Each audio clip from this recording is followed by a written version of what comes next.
The day before tax day, my accountant told me I could contribute $7,000 to my Roth. I haven't set up an IRA or a Roth, and now I'm trying to learn more about them. What's the pros and cons of a Roth IRA versus a regular traditional IRA, and or just a regular brokerage? And is there any advantage to having both of them or having it kind of stretch across the three? What are your opinions? Okay, so there's a couple questions there really. So one is about when you can contribute to a Roth IRA, for example. And it is kind of interesting because a Roth is different than a regular IRA. A regular IRA, with a Roth, there's an income limit for, how much you can make. And so if you put money in a Roth and you happen to exceed those limits, the limits right now are, I believe, they start phasing out at about 198,000 for a couple and 125,000 for a single person. Um, and if you exceed those limits and put in too much, you actually can get penalized. It's a 6% penalty per year. So putting in a Roth before you know for sure what your incomes are going to be can be a little bit dangerous in that respect. Now, if you know for sure you're not going to be above those income limits, then you really want to put the money in as soon as possible, which would be January 1st of that year. But otherwise, you want to wait until after your taxes are, being prepared, so you really do know the income, and you would make that contribution up until April 15th of the following year. So for example, if I want to make a contribution for 2021, I can wait till April 15th of 2022 to make that contribution. Um, so it's a little bit different in that regard because there is an income limitation that you have to be careful with. Um, now, the other aspect is just comparing, question part here was comparing a regular IRA versus a Roth IRA versus just a regular account. I'll call it a taxable account. And really, it's kind of interesting. So a regular IRA grows without any taxes until you withdraw, called tax deferred. A Roth IRA grows without any taxes, and then you don't have to take anything out, pay any taxes when you take it out. That's tax free. All right.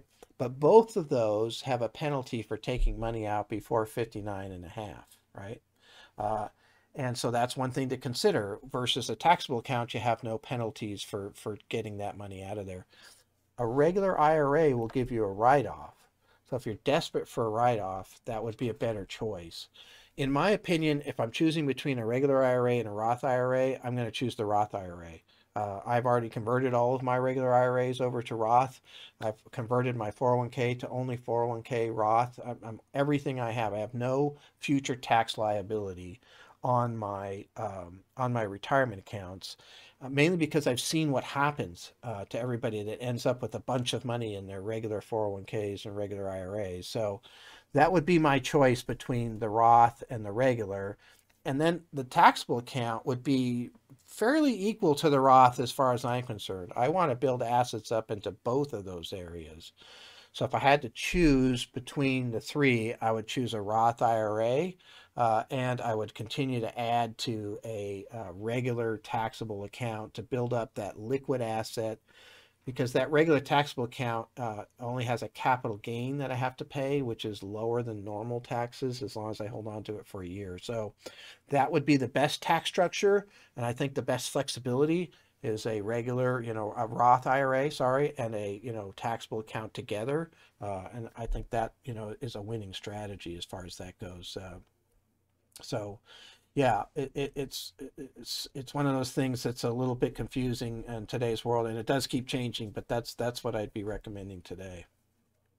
So I've heard some things where you try and set up a Roth IRA for your child.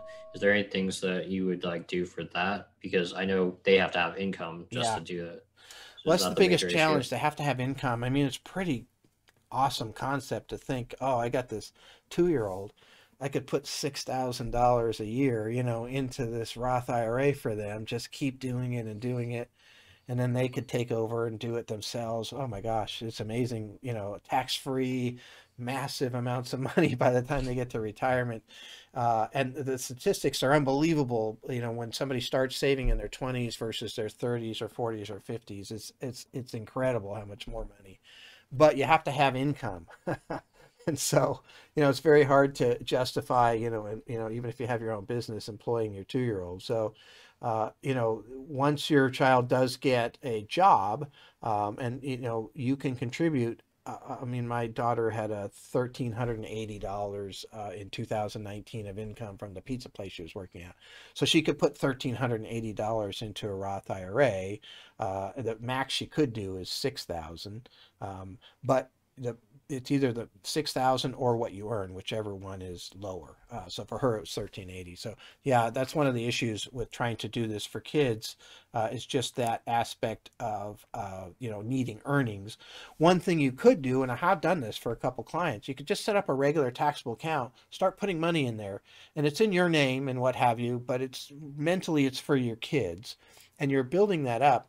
And then once they get a job, you just use that money to kind of fund their, match their pay up to $6,000, and just keep putting that money slowly but surely into Roth IRAs. And so that, it's a way to, so at 2 years old, you could start saving for that kid, and for that Roth IRA in a separate account. There's some tax issues and what have you, but that's a strategy I've actually used with a couple clients. They're very interested in trying to make sure their kids are well set up in retirement.